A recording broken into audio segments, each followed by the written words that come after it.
Hello student, कैसे हैं आप सभी। मैं आशा करती हूँ आप सभी स्वस्थ होंगे। आज हम यहाँ पर बात करने वाले हैं हिंदी पैडागोजी का यहाँ पर हमने एक टॉपिक लिया है संप्रेषण।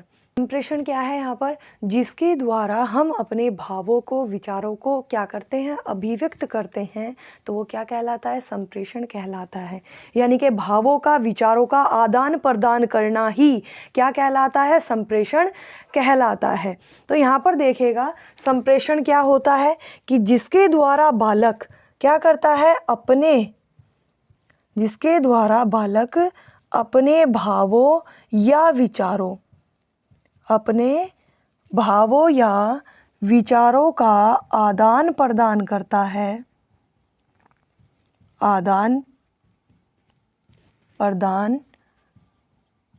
है, तो वह क्या कहलाता है, संप्रेषण कहलाता है। यानी कि भावों की, विचारों की अभिव्यक्ति क्या कहलाती है, संप्रेषण कहलाती है। अब देखिएगा, अगर मैं यहाँ पर आपको अपनी बात समझा पा रही हूँ तो मैं अपने भावों का, अपने विचारों का क्या कर रही हूँ, संप्रेषण कर रही हूँ। तो ये क्या कहलाएगा, संप्रेषण करना, यानी कि अपने भावों को और विचारों को अभिव्यक्त करना। फिर देखिएगा यहाँ पर ये होता है दो तरीके से, इसमें आता है शाब्दिक और दूसरा आता है अशाब्दिक।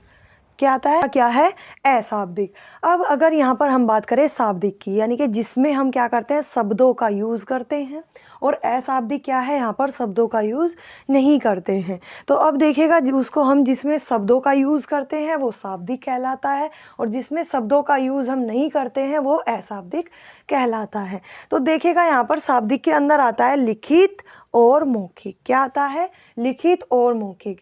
यानी कि अगर मैं शब्दों का यहाँ पर क्या करूँ, लिख कर प्रयोग करूँ तो वो लिखित कहलाएगा, और अगर मैं यहाँ पर बोलकर करूँ तो वो मौखिक कहलाएगा। क्या कहलाएगा, लिखकर प्रयोग करना लिखित कहलाएगा, और बोलकर प्रयोग करना मौखिक कहलाएगा।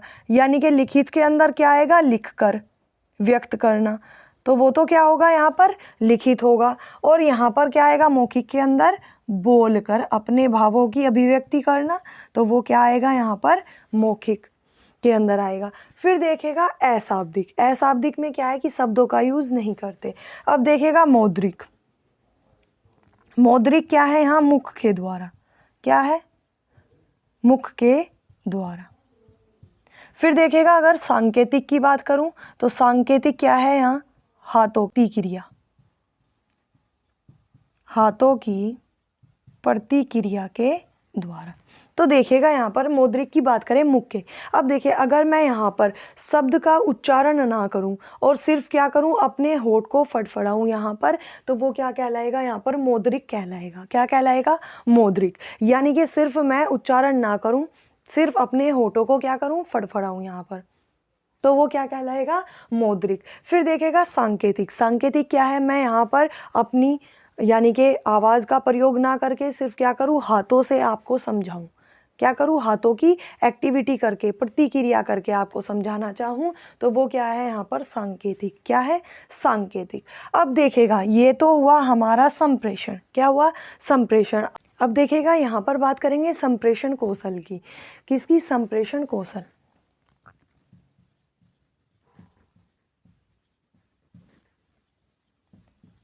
संप्रेषण कौशल। अब देखिएगा इसकी एक हमारे पास ट्रिक होती है याद करने की, ये यानी कि किस क्रम से चलती है, तो इसकी एक ट्रिक है LSRW। आप यहाँ पर इसका निमोनिक याद रख सकते हैं। क्या याद रख सकते हैं, निमोनिक। अब देखिएगा कैसे, जो संप्रेषण कौशल है इसके हमारे पास जो ट्रिक है उससे हम इसको याद करेंगे क्रम के अनुसार। कैसे याद करेंगे, यानी कि इसका एक क्रम होता है जिसके अनुसार क्या चलती है, बच्चे के अंदर संप्रेषण की प्रक्रिया चलती है। तो अगर मैं यहाँ पर बात करूँ LSRW, तो L से देखेगा यहाँ पर क्या बनता है, लीसन। क्या बनता है, लीसन। S से क्या बनता है, स्पीकिंग,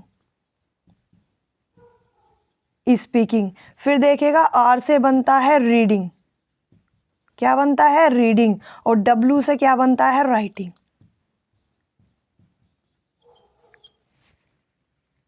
ठीक है। तो अब देखेगा यहाँ पर लीसन यानी कि सुनना। सर्वप्रथम बच्चा क्या करता है, सुनता है। क्या करता है, सुनता है। फिर क्या करता है, बोलता है। क्या करता है, बोलता है। फिर क्या करता है, पढ़ता है। क्या करता है, पढ़ता है, और फिर लास्ट में क्या करता है, लिखता है। सबसे पहले सुनता है, फिर बोलता है, फिर पढ़ता है, फिर लिखता है। यानी कि जो संप्रेषण कौशल की यहाँ पर अगर मैं बात करूँ तो वो किस क्रम से चलती है, LSRW। यानी कि बालक सर्वप्रथम सुनता है, फिर बोलना शुरू करता है, फिर पढ़ना शुरू करता है, और लास्ट में क्या करता है, लिखना शुरू करता है। तो ये क्या कहलाती है, यहाँ पर संप्रेषण कौशल की एक ट्रिक है जो आपको यहाँ पर हेल्प करेगी CTET के अंदर। तो यहाँ पर इसका जो क्रम है वो क्या है, सुनना, बोलना, पढ़ना, लिखना। आई होप आपको वीडियो अच्छी लगी होगी, तो आप वीडियो को यहाँ पर लाइक करते हुए चलिएगा और सब्सक्राइब करना ना भूलिएगा। देखिएगा यहाँ पर जो हमारे पास सरवण यानी कि जिसको यहाँ पर सरवण भी आ सकता है पेपर में, वाचन, पठन और लेखन। जिसको हम सरवण को बोलते हैं यहाँ पर सुनना, वाचन को बोलते हैं बोलना, पठन को बोलते हैं पढ़ना, लेखन को बोलते हैं लिखना यहाँ पर। तो ये तो सभी को यहाँ पर पता है। तो अब देखिएगा अगर मैं यहाँ पर सरवण की बात करूँ तो सर्वप्रथम बालक क्या करता है, जब शैशवावस्था होती है तो बालक क्या करता है, सुनता ही तो है। यानी कि सब बोलते हैं आसपास बच्चे के, तो बच्चा क्या करता है, सर्वप्रथम सुनकर सीखता है। क्या करता है, सुनकर भावों को सीखता है। तो वो क्या कहलाती है, यहाँ पर सरवण कहलाती है, यानी कि सुनना कहलाती है। भाषा को क्या करता है, सुनकर सीखता है। क्या करता है, सुनकर सीखता है, तो सरवण। अब देखेगा यहाँ पर वाचन, बोलना। अब क्या करेगा बच्चा, एक दो वर्ण का क्या करेगा, यहाँ पर उच्चारण करना शुरू करेगा, अ उ ई जो भी है। तो बच्चा क्या करता है, यहाँ पर स्टार्टिंग में क्या करता है, वर्णों का उच्चारण करना, यहाँ पर ध्वनि निकालना शुरू करता है। तो किसके अंदर आती है, वाचन यानी कि बोलना। अब देखेगा वाचन भी दो तरीके से होता है, एक होता है मौन वाचन और एक होता है सस्वर वाचन। कैसा, एक आता है सहस्वर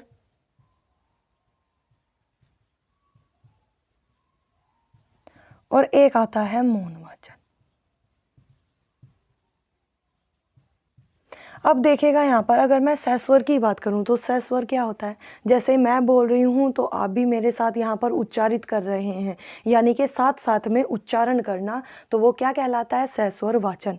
जैसे छोटे बच्चे को क्या करते हैं, बोलते हैं कि अ, तो बच्चा भी बोलता है अ, फिर बोलते हैं आ, तो बच्चा भी उच्चारण करता है आ। तो वो क्या है, यहाँ पर सहस्वर वाचन है, यानी कि बच्चे को साथ साथ में बुलवाना क्या कहलाता है, सहस्वर वाचन कहलाता है। फिर है मौन वाचन, यानी कि जो हम मन मन में पढ़ते हैं उसको हम क्या बोलते हैं, यहाँ पर मौन वाचन। यानी कि हम मौन क्या है, मौन है, बिल्कुल चुप है, लेकिन हम क्या कर रहे हैं, उसको उच्चारित कर रहे हैं। कहाँ पर, मन मन में। तो वो क्या कहलाता है, मौन वाचन कहलाता है। फिर है यहाँ पर पठन। क्या है, पठन। अब देखेगा, अब जो हम पढ़ते हैं तो उसमें भी तो हम मौन होकर भी तो पढ़ते हैं, है ना। इसके अंदर भी एक मौन वर्ड आता है, तो जिसको हम क्या बोलते हैं, मौन पठन, यानी कि मौन पठन। तो मौन पठन में क्या होता है कि बच्चा क्या रहता है, मौन रहता है और क्या करता है, उसका पठन करता है। तो वो क्या कहलाता है, मौन पठन कहलाता है। मौन वाचन और मौन पठन क्या है, अलग अलग। अब देखो ना, अब देखो यहाँ पर जो ये पठन है ये क्या है, भाव को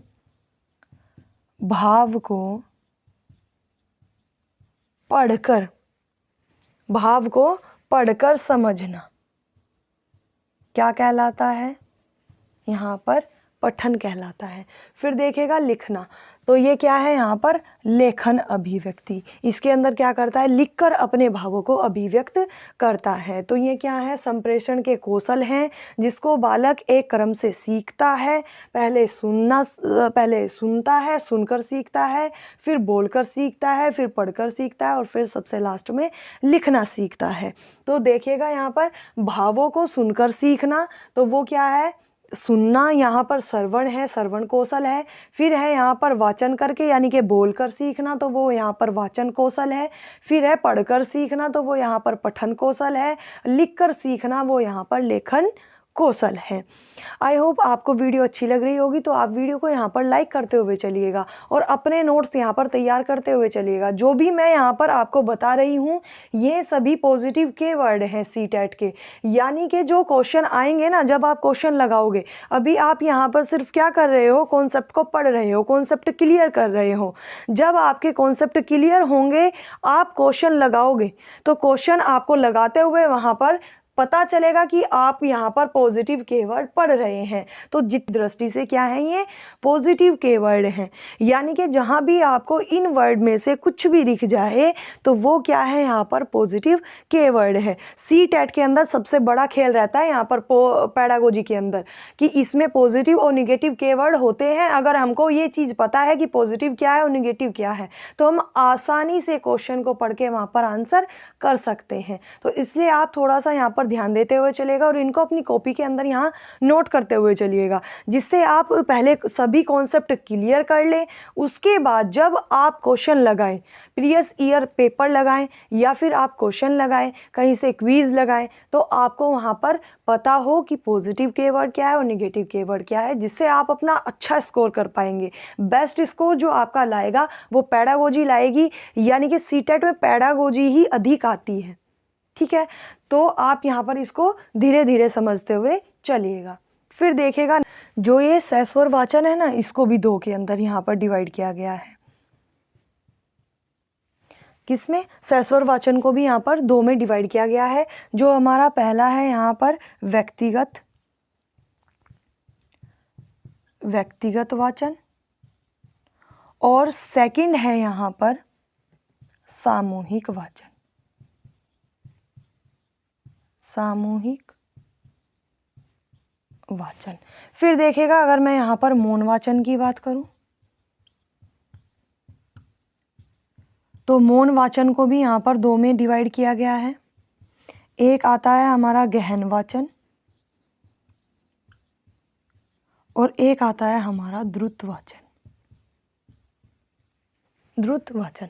अब देखिएगा YouTube पर आपको सभी चैनल पर क्वेश्चन तो मिल जाएंगे प्रैक्टिस के लिए, यानी कि सभी क्वेश्चन की प्रैक्टिस करवाते हैं, लेकिन आपको यहाँ पर कॉन्सेप्ट कहीं नहीं मिलेगा। तो आप कॉन्सेप्ट को पढ़कर ही तो क्वेश्चन लगा पाएंगे। तो आपको यहाँ पर पहले क्या करना है, कॉन्सेप्ट को धीरे धीरे पढ़ते हुए चलना है। तो व्यक्तिगत वाचन के अंदर क्या है कि जब एक व्यक्ति क्या करे, वाचन करे, तो वो क्या कहलाएगा यहाँ पर व्यक्तिगत वाचन। और जब समूह में वाचन करेगा तो वो क्या कहलाएगा, सामूहिक वाचन।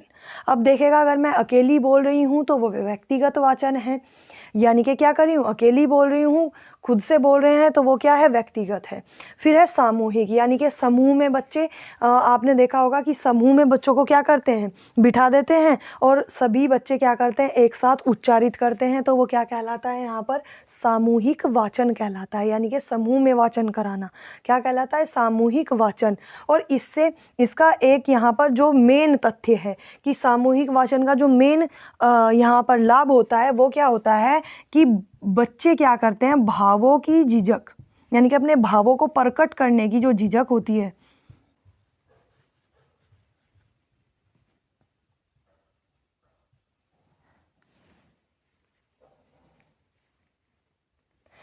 तो जो हमारा सामूहिक वाचन है इसमें क्या होता है कि बच्चों की जो झिझक होती है वो क्या हो जाती है, दूर हो जाती है। क्या हो जाती है, दूर हो जाती है सामूहिक वाचन में। बच्चे क्या करते हैं, अब देखेगा अगर आप स्कूल में हैं, है ना, तो वहाँ पर बच्चे क्या करते हैं, प्रेयर करते हैं। जब आप स्कूल जाते होंगे तो आप भी प्रेयर करते होंगे, तो वहाँ पर क्या करते हैं, सभी बच्चे उच्चारित करते हैं प्रेयर को। अब वो जो प्रार्थना होती है वो सबको याद थोड़ी ना होती है, यानी कि जो बच्चे होते हैं, छोटे बच्चे, वो क्या करते हैं, उसको सीखते हैं। कैसे सीखते हैं, सुनकर सीखते हैं, और सुनने के साथ साथ क्या करते हैं, उच्चारित भी करते हैं। तो यहाँ पर सबसे पहले तो सुनते हैं और फिर क्या कर रहे हैं, उसको उच्चारित कर रहे हैं। और कैसे उच्चारित कर रहे हैं, व्यक्तिगत की सामूहिक, सामूहिक कर रहे हैं। तो बच्चों के अंदर क्या है, झिझक यहाँ से दूर हो जाती है, काहे की, वाचन करने की झिझक यहाँ से दूर हो जाती है। फिर देखेगा मौन वाचन। मौन वाचन में क्या आता है, एक तो आता है गहन और एक आता है द्रुत। अब देखेगा इसमें हल्का सा अंतर है। तो गहन क्या है, यानी कि बिल्कुल सोच समझ के, सोच विचार करके पढ़ना, तो वो क्या कहलाता है, गहन वाचन। क्या कहलाता है, गहन वाचन।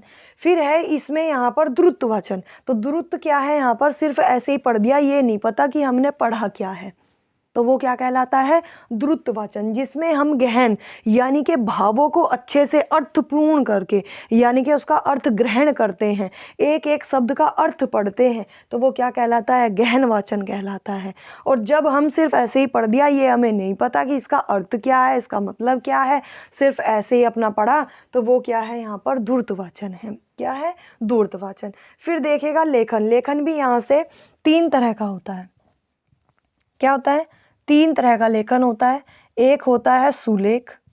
क्या होता है, सुलेख। दूसरा आता है हमारा अनुलेख। क्या आता है, अनुलेख। और फिर हमारा थर्ड आता है श्रुतलेख। क्या आता है, श्रुतलेख।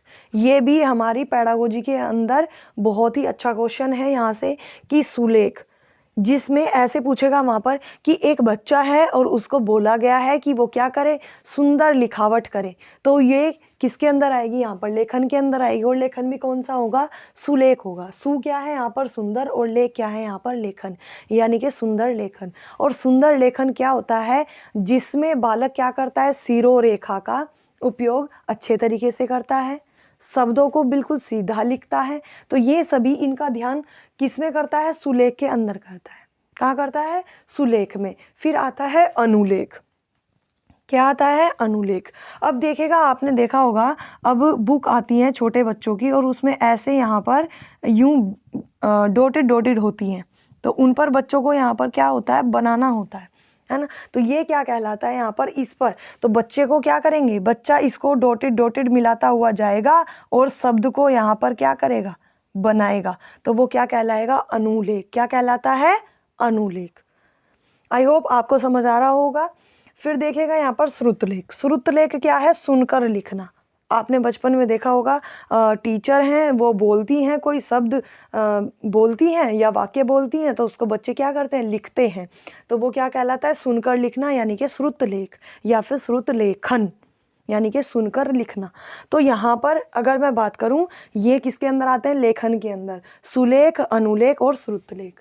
ठीक है। अनुलेख किसके लिए है यहाँ पर, यानी कि बच्चे को क्या किया जाएगा, बच्चे को जैसा लिखा है उसके ऊपर उसको पेंसिल फेरने को दी जाएगी, तो वो क्या करेगा, यहाँ पर अनुलेख। और जिसके अंदर यहाँ पर बच्चे को सुलेख यानी कि अच्छे से लिखने का तरीका सिखाया जाएगा, तो वो क्या होगा, यहाँ पर सुलेख होगा। जिसमें बालक बहुत ही प्यारा प्यारा सुंदर सुंदर लिखेगा, तो वो सुलेख होगा। और सुनकर लिखने वाले को श्रुतलेख बोलेंगे।